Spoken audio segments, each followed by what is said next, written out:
से कोई कहते हैं वृंदावन में जो वराह घाट है, हाँ।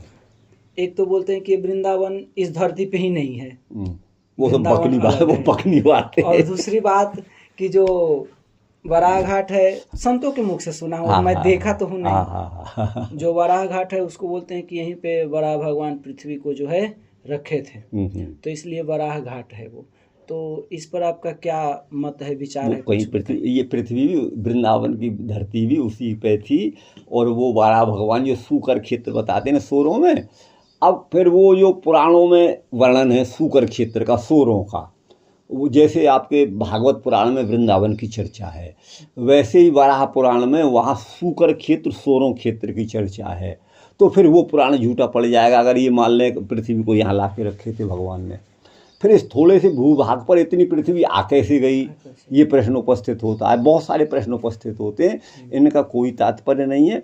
देखिए वस्तुतः है क्या, आपको बता दें, जब महाप्रलय के बाद में क्षेत्र जो बता रहे हो कहाँ, वो सूकर क्षेत्र इसी यूपी में गंगा किनारे, अच्छा, गंगा किनारे है, आपको बता दूं। मतलब सूकर क्षेत्र का है, किस लिए है, क्यों? वहाँ बारह भगवान का प्राकट्य हुआ था और भगवान बारह भगवान ने वहीं पृथ्वी को लाए थे, ऐसा वर्णन पुराणों में है। उसका नाम ही सूकर क्षेत्र है, आपको बता दें। ठीक। अब आपको बता दें ये बारह है क्या, वस्तुतः आपको बता दें। हाँ। वार और ये वेदों में जो वर्णन है उसे आपको बता रहा हूँ, ये तो पुराणों की बात हो गई। नहीं, और जब पृथ्वी को वहां पर रखें तो पृथ्वी छोटी सी थोड़ी थी कि पृथ्वी को वहां पर उतना ही दूर। हाँ, बिल्कुल आपकी शंका सही है।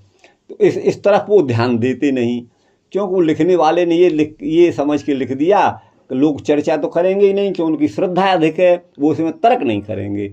जैसा तर्क करने की इजाज़त मुस्लिम धर्म में नहीं है, तो वो कोई शंका नहीं कर सकते, जो लिखा है वही प्रमाण है। इस भाव से उन्होंने लिख दिया कि यहाँ भी कोई शंका नहीं करेगा। लेकिन वस्तुतः क्या है, बारह का अर्थ है, आपको बता दें।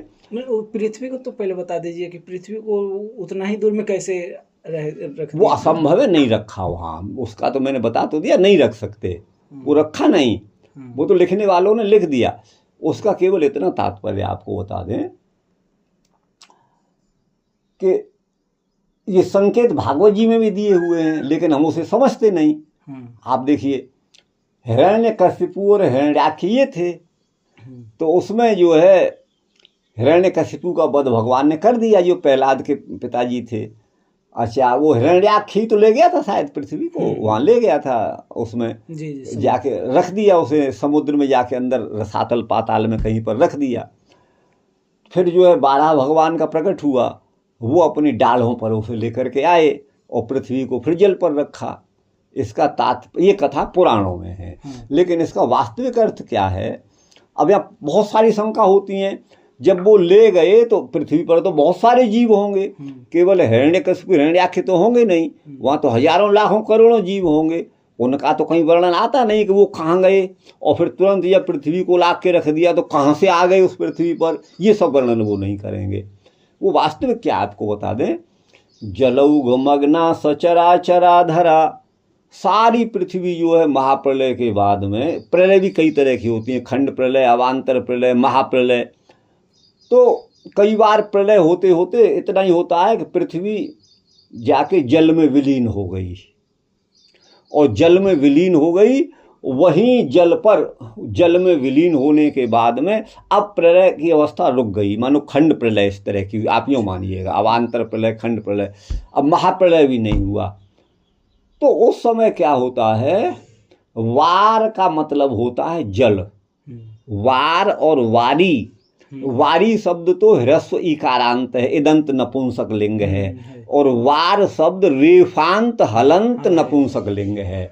उसका रूप बनेगा वाह, वारी, वारे, बहुवचन में वार बनेगा। और जो इकारांत नपुंसक है वो वार, वारिणी, वारीण, ऐसा रूप बनेगा। तो वार रेफांत हलंत जल का वाचक वार शब्द है। वार माने जल का, वार धन आह, वाराह, उसका आहरण करने वाला, जल को सोखने वाला, वो कौन है, सूर्य। तो वाराह माने सूर्य। आप वैदिक वाङ्मय में देखिए, वहाँ वाराह का अर्थ सूर्य ही लिखा है, आपको बता दें, वैदिक वाङ्मय में। तो आप कहोगे तो हमें खोजना पड़ेगा, खोज के बता भी देंगे आपको। तो वो जो सूर्य है अपनी प्रचंड किरणों से उस जल को सोख लेता है, और जो पृथ्वी जल में डूब गई थी, जल ही जल दिखाई देता था, उस जल को वाराह माने सूर्य भगवान ने शोषण कर लिया। जल सूख गया तो पृथ्वी अस्तित्व में आ गई। यही वाराह भगवान का पृथ्वी को लाना है। और देखिए वहाँ भागवत में इशारा किया है, लेकिन हम लोग समझते नहीं हैं। अब यहाँ हिरण्यकशिपु का क्या अर्थ है, हिरण्याक्ष का क्या मतलब है? जो अपनी आंखों में हिरण्य माने सोना ही देखता हो, माने ऐश्वर्य भोग विलास ही जिसकी आंखों में भरा हुआ हो, जिसके जीवन में भरा हुआ हो, वही व्यक्ति हिरण्याक्ष है। और इसी का इशारा वहाँ किया है श्रीमद् भागवत में, सत्यांक्षितौ किं कशिपो प्रयासई वाहौ स्वसिद्धेषुपबर्हणै किं सत्यंजलौ किं पुरुधान पात्र्या। आगे का और है, अभी बता दूंगा। तो बोले सत्यांक्षितौ, तो वहाँ जो ऐश्वर्य के नशे में हैं, जो अपने से छोटे जीवों को, प्राणियों को, मनुष्यों को अपने सुख के लिए कष्ट में डालते हैं, उनका मांस खाते हैं, उनको नाना प्रकार की यातनाएं देते हैं, उन लोगों के लिए है भगवान यहाँ माने भागवत कार भगवान वेद व्यास यहाँ पर उपदेश देते हैं। अरे मूर्ख मनुष्यों सुनो, सत्याम क्षितौ, जो भगवान ने हमको सोने के लिए क्षिति माने पृथ्वी बना दी है, हम इसी पर सो सकते हैं। क्षितौ सत्याम, पृथ्वी के होने पर ही हमारा काम चल सकता है, शयन उठना, चलना फिरना, घूमना। तो उसके लिए कशिपु कहते हैं तकिया को, हिरण्यकशिपु सोने का तकिया लगाकर हम सोएंगे। वो कब आएगा? जब दूसरों को कष्ट दोगे, दूसरों का खून चूसोगे, तब तुम सोने के तकिया पर सोओगे। हिरण्य माने सोना, कशिपु माने तकिया। तो ऐसा मत करो, भगवान ने तुम्हारे लिए पृथ्वी ही बना दी है, बस अपना इसी में जीवन यापन करो, मुनिवृत्ति से जियो, राजसी ठाट वाट के लिए मत भगो। सत्याम क्षितौ किं कशिपो प्रयासई, और वाहौ स्वसिद्धे, जब हमारी भुजाएं ही हैं तो बड़े बड़े मसनद बैठने के लिए कोहनी लगाकर, उसकी क्या जरूरत है? जब बाहु अपनी है ही है, उसके लिए प्रयास मत करिएगा। भगवान ने हमें भुजाएं दी हैं, आप समझ रहे हैं ना। अच्छा, आगे कहते हैं सत्यंजलौ किं पुरुधान्य पात्र्या, जब हमारी अंजलि है, इसमें जल भरकर हम नदी तालाब में से पी सकते हैं, तो हम सोने के पात्र में जल पीवें, पुरुधान सोने को कहते हैं। तो उसके लिए आप प्रयास करो, दूसरों का खून चूसो, दूसरों को पीड़ा दो। तो बोले ऐसा मत करो, ऐसा करोगे तो तुम नरक में पड़ोगे। तो ये सब उपदेश वही भागवत जी में है। तो ये हिरण्यकशिपु एक राजा के रूप में चित्रित वहाँ पर है। यद्यपि इस बात का प्रलाप नहीं किया जा सकता कि हिरण्यकशिपु नाम का कोई प्राणी हुआ ही नहीं था, जरूर हुआ था। एक मानवीय आकार का प्राणी जो जिसकी दैत्योचित चेष्टाएं थी वो जरूर हुआ है, और उसका लड़का प्रहलाद भी था, उसका भाई ये भी था।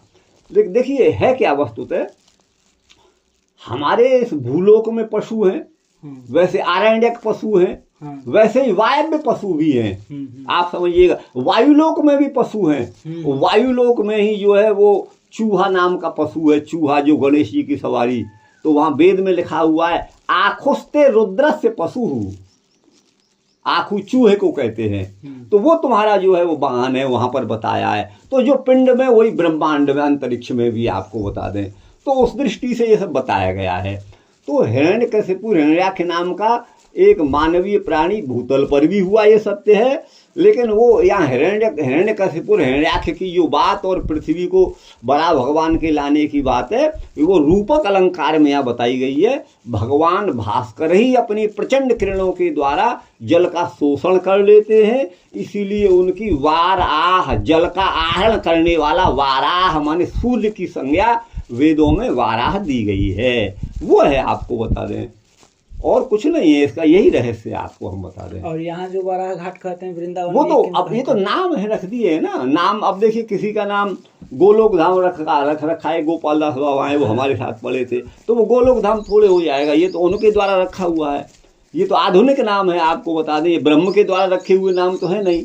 ये गोपाल दास बाबा हमसे पिछली कक्षा में पढ़ते थे, उम्र में भी हमसे थोड़ा छोटे हैं। अब इनके पास खूब अरबों खरबों पैसा हो गया, ये कम से कम सैकड़ों देशों में जाते हैं, 100 से ज़्यादा देशों में जा चुके हैं, और इनके सैकड़ों मंदिर हैं। ये तो मानूंगा इन्होंने भी बहुत बड़ा काम किया है अपने धर्म के प्रचार का।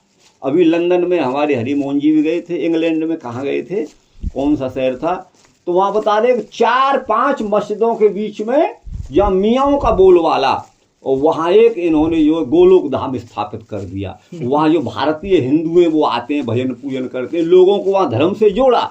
ऐसे सैकड़ों देशों में इन्होंने मंदिरों की स्थापना की।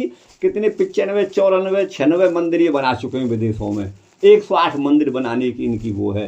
तो बहुत बड़ा काम ये अपने धर्म के लिए कर रहे हैं। आपको बता दें, हमारे निम्बार्क संप्रदाय में मैं उनकी हृदय से प्रशंसा करता हूँ। उनका काम प्रशंसनीय है। जो लोग जो है जो गलत मार्ग पर जा रहे हैं, अच्छा गौड़िया तो इसमें बहुत आगे हैं, उनका तो काम ही प्रचार करना है। दूसरा काम आत्म कल्याण हो या मत हो, पैसा इकट्ठा करो और प्रचार करो और चेला बनाओ। मैं गौड़ियाओं की बुराई नहीं कर रहा, अच्छे उनमें भी हैं, लेकिन उनका फोकस वही है और कहीं नहीं है उनका फोकस आपको। लेकिन निम्बार्क संप्रदाय ये तो जो है सनकादिक की संप्रदाय है, ये तो अपना नारायण नारायण में ही वो प्रसन्न रहते हैं, इनको ज़्यादा वो नहीं। इसीलिए हमारी पूरे ब्रज में तो निम्बार्क ही थे, जहाँ देखो हर गांव में निम्बार्क ही मंदिर। अब वो सब कोई गौड़िया है, कोई बंगाली है, वहाँ आ गया, कोई फलाना, कोई डिमका, दूसरे, इनको तो कोई होश ही नहीं अपना।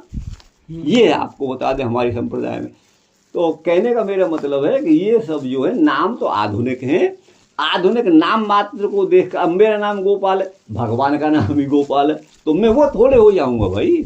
आप कहेंगे नहीं गोपाल नाम तो वही है, नाम तो अलग है ही नहीं, ग ओ प आ वो तो वही है, ऐसा कुछ नहीं है। नाम तो कुछ भी रख लो, बाराघाट। उन भक्तों को चूतिया कैसे